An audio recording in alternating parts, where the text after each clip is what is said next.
Hey, how you guys doing? My name is Mohamed. I go by D.K.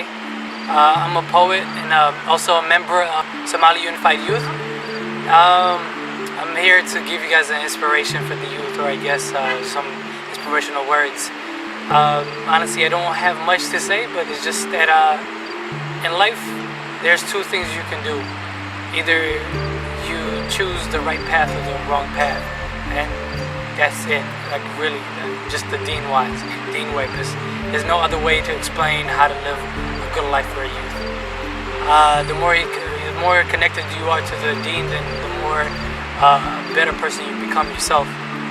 I'm not gonna be like saying a hypocrite or something, you know, but I'll do as much as I can to benefit you guys. I would like to do a poem, but you know, I do love poems mostly, and there's only one that I can remember in my head, and I've done it in the previous past, and hopefully you guys like. It's called If I Was a Love Poet. If I was a love poet, I would gaze into your eyes and for every eyelash give you a reason to why I made you mine. I'm not here to tell you a story so that you can read between these lines or try to make you understand how much you mean to me. I'm simply giving your mind a vivid image of our destiny, because without you I'm just a rhythmless scene. If I were a love poet, I would write you a poem of how I reach for your heart, and if you were on the other side of the world, I would take a plane to claim my main prize with no lies. And if I end up in the wrong plane and they shoot me down, I would steal a train to confirm my insane love. Let the train tumble. Get stuck in a rail and fumble, I'll still come out like Superman and snatch a car. Now if it happens to break down, don't give in, cause I still ain't down. I'll stay fly with these wings till I reach you, and if they happen to fall apart and I break my legs, I will crawl on my bare hands just to be next to you. Cause saying I walk 1,000 miles just to see your pretty face one more time ain't the same.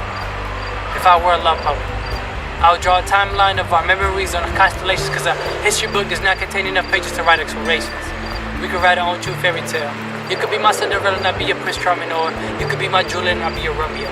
And as our lips touch on the balcony, a language and knowledge gave me the reason to believe that you were my bride to be. But honestly, that seems too illogical to happen. So if anybody ever asked me if I loved you, I would say no. Cause if I were a love poet, I'd say she's the air to my lungs, the life to my soul, the sun to my morning eyes, and the brightest star in my night skies. She is my artist, and I am her greatest masterpiece. Thank you. Have a blessed day. Inshallah, just stay connected to the Deen and your culture, basically, and that will get you through life.